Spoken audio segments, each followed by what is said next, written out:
Banyaknya permintaan di kanal AI membuat saya memutuskan untuk membahas kontroversi putusan Mahkamah Konstitusi nomor 90 atas Judicial Review pasal 169 huruf Q Undang-Undang Pemilu tahun 2017 yang diajukan oleh Almas Sakibiru, ini seorang mahasiswa di Surakarta. Nah, saya membagi isu ini ke dalam 3 dimensi pembahasan mengikuti kronologisnya. Kronologis ini saya istilahkan dengan pengadilan pertama, lalu pengadilan kedua, dan pengadilan ketiga.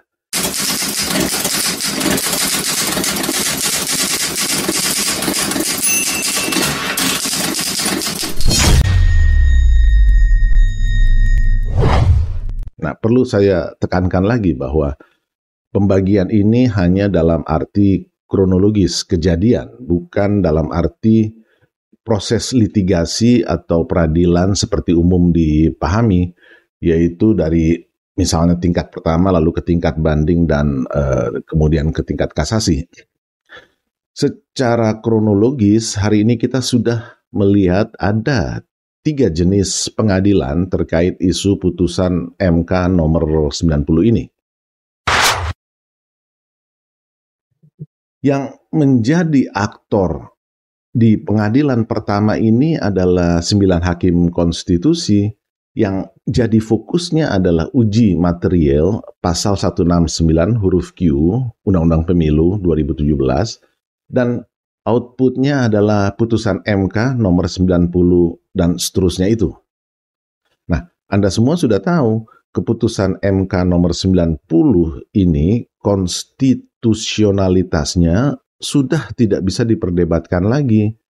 Kalimat pada pasal 169 huruf Q menjadi berbunyi berusia paling rendah 40 tahun atau pernah garing sedang menduduki jabatan yang dipilih melalui pemilihan umum termasuk pemilihan kepala daerah.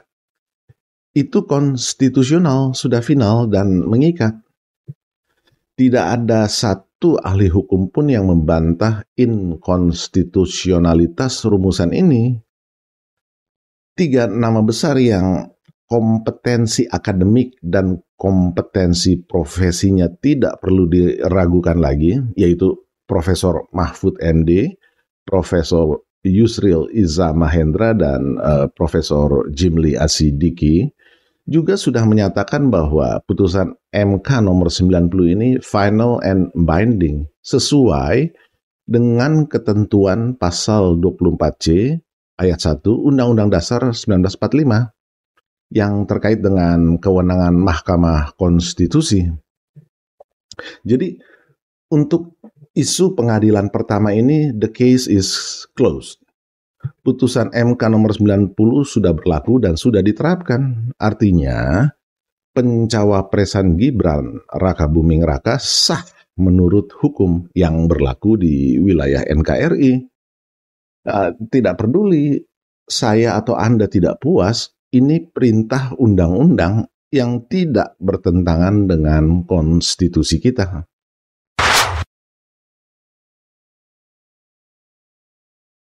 Yang menjadi aktor di pengadilan kedua ini adalah 3 anggota Mahkamah Kehormatan MK. Wahiduddin Adams, ini mewakili unsur hakim konstitusi, lalu Jimli Asidiki mewakili unsur tokoh masyarakat, dan Bintan Saragi mewakili unsur akademisi.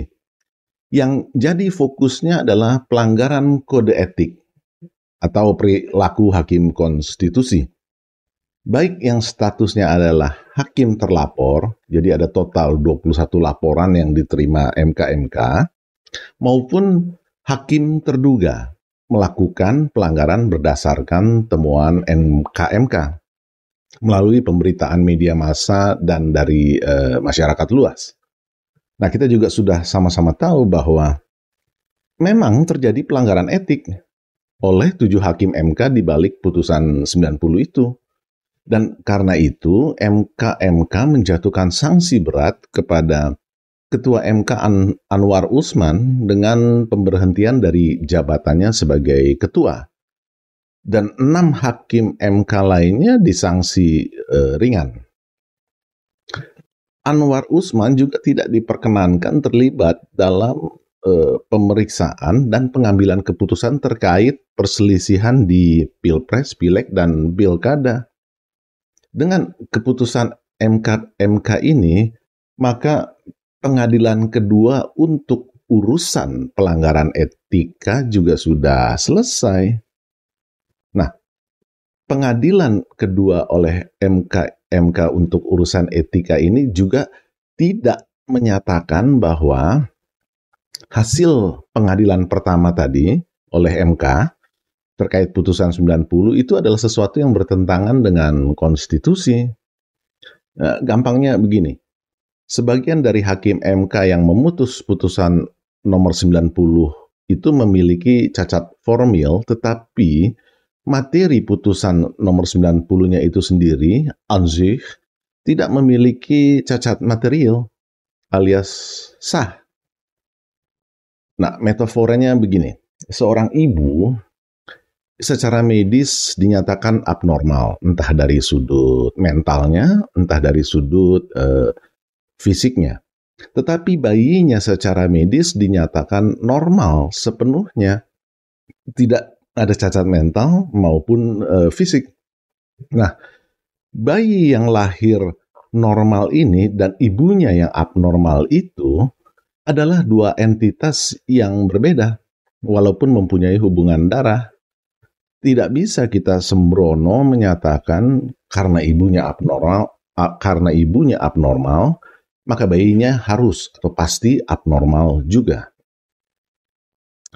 Sekalipun demikian, faktanya sebagian publik tetap merasa ada yang tidak beres dengan kelahiran bayi yang normal itu. Misalnya karena mungkin bapaknya nggak pernah kedengeran atau kelihatan di mata publik. Dengan kata lain, muncul berbagai spekulasi di publik karena ada yang tidak terjawab tuntas. Intinya, ada hal-hal yang kontradictio interminis di sisi publik, ada gagasan atau pikiran yang premis-premisnya saling bertentangan. Dalam hal ini, keputusan MK sah, konstitusional, tetapi oleh MK-MK, para hakimnya dinyatakan melanggar kode etik. Nah, dengan kontradictio interminis ini, kita masuk ke pengadilan ketiga. Yang menjadi aktor di pengadilan ketiga ini adalah publik sebagai hakimnya. Pada intinya apa yang menjadi sinisme sebagian publik di balik kontradictio interminis adalah apa yang direpresentasikan oleh meme di layar Anda. Dari bapak oleh paman untuk Gibran. Dan Jokowi membangun dinasti politik, ancaman bagi demokrasi, dan sebagainya. Meme ini mewakili perasaan sinis pada sebagian publik akibat limpahan kontradictio interminis dari ranah MK tadi. Dan yang dituding menjadi biang kerok di balik putusan MK nomor 90 itu adalah Presiden Jokowi yang dianggap membuka jalan bagi pencalonan anaknya Gibran Rakabuming Raka sebagai Wapres Prabowo Subianto dari Koalisi Indonesia Maju. Dasar yang menjadi sinisme sebagian publik ini tidak memiliki fakta hukum soal bagaimana konkretnya Jokowi terlibat. Tidak ada fakta hukumnya. Namun sinisme itu sendiri sekarang sudah menjadi fakta virtual. Karena dasarnya adalah fakta virtual, maka kesimpulannya juga opini virtual saja. Tetapi saya tidak ingin menegasikan fakta virtual yang menjadi opini virtual sebagian publik di fase pengadilan ketiga ini. opini contradictio interminis itu memang nyata ada sekarang. Tetapi saya ingin melihatnya secara rasional, bukan emosional. Rasional artinya berdasarkan fakta dan data yang berkembang sejak opini virtual ini terbangun. Pasca putusan nomor 90 MK itu 16 Oktober lalu ya, Profesor Burhanuddin Muhtadi dari Indikator Politik melakukan riset persepsi publik terkait politik dinasti Jokowi. Hasilnya cukup mengejutkan. Ternyata 53% publik memandang hal itu bukan persoalan sehingga tidak marah atau kecewa. Sedangkan publik yang marah dan kecewa hanya 39% saja.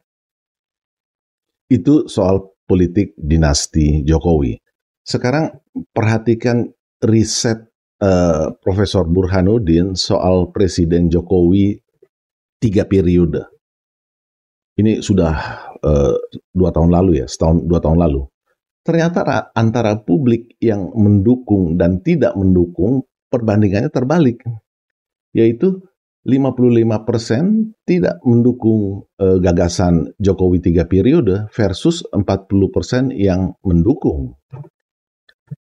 Perbedaan penerimaan atau akseptabilitas publik terhadap dua isu penting untuk didalami sehingga kita bisa memahaminya. Ya, Anda sudah paham, memahami tidak sama dengan membenarkan. Kepentingan saya di sini adalah memberikan pemahaman, bukan memberikan pembenaran. Apa yang menyebabkan politik dinasti Jokowi diterima mayoritas publik, sedangkan isu Jokowi 3 periode ditolak? Karena soal pembatasan masa jabatan presiden hanya 2 kali itu adalah amanat konstitusi.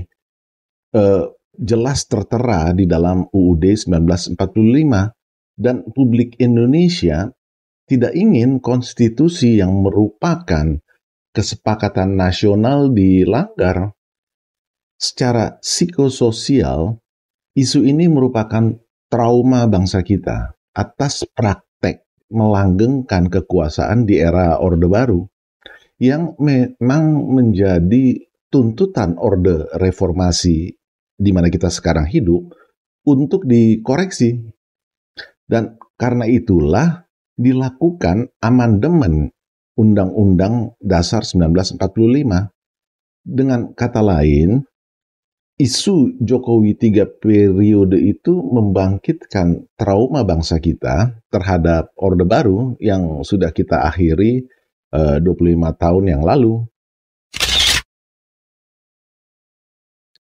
Tetapi psikososial di publik terhadap isu politik dinasti Jokowi sama sekali berbeda.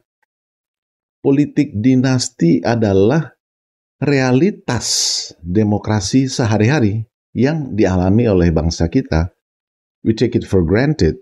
It is sociologically and culturally permissible. It goes without saying, itu hal yang lazim. Dinasti politik Ratu Atut bukanlah hal yang haram bagi publik Banten, di mana suami, anak, menantu, adik kandung, adik ipar, dan ibu tiri semuanya masuk politik. Dinasti Zulkifli Nurdin juga hal yang biasa saja bagi publik di Jambi.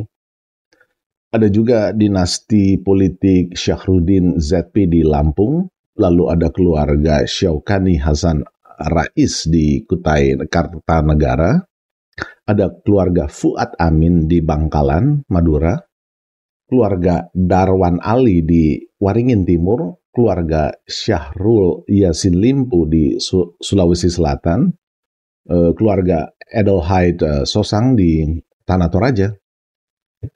Itu semua adalah dinasti politik yang demokratis karena pengisian jabatannya dipilih oleh rakyat. Jadi, ini dinasti politik yang disetujui oleh rakyat setempat. Selain itu, ada juga dinasti politik yang pengisian jabatannya merupakan amanat konstitusi. Seperti di daerah istimewa Yogyakarta, sini. Di sini, posisi gubernur harus dijabat oleh seorang Sultan Hamengkubuwono dan wakil gubernurnya harus dijabat oleh Adipati Pakualam. Tidak bisa sosok-sosok lainnya. Ini adalah amanat Undang-Undang Keistimewaan Jogja. Tidak ada pemilu untuk pengisian kedua jabatan tertinggi ini. Sehingga khusus DIY, dinasti politiknya konstitusional. Hal inilah yang tidak dilihat oleh Dr. Ade Armando sehingga kemudian menimbulkan kemarahan warga Jogja. Ya belum lama ini ya. Dr. Ade Armando dalam hal ini memang blunder. Nah, singkatnya, kalau isu Jokowi 3 periode itu terang benderang menabrak konstitusi, Undang-Undang Dasar 1945 pasal 7, maka isu dinasti politik Jokowi tidak ada pasal dalam UUD 1945 maupun undang-undang turunannya yang dilanggar, tidak ada. Pasangan yang lagi mesra bisa bicara dengan desibel suara level bisik-bisik, namun mereka tetap saling mendengar satu sama lainnya.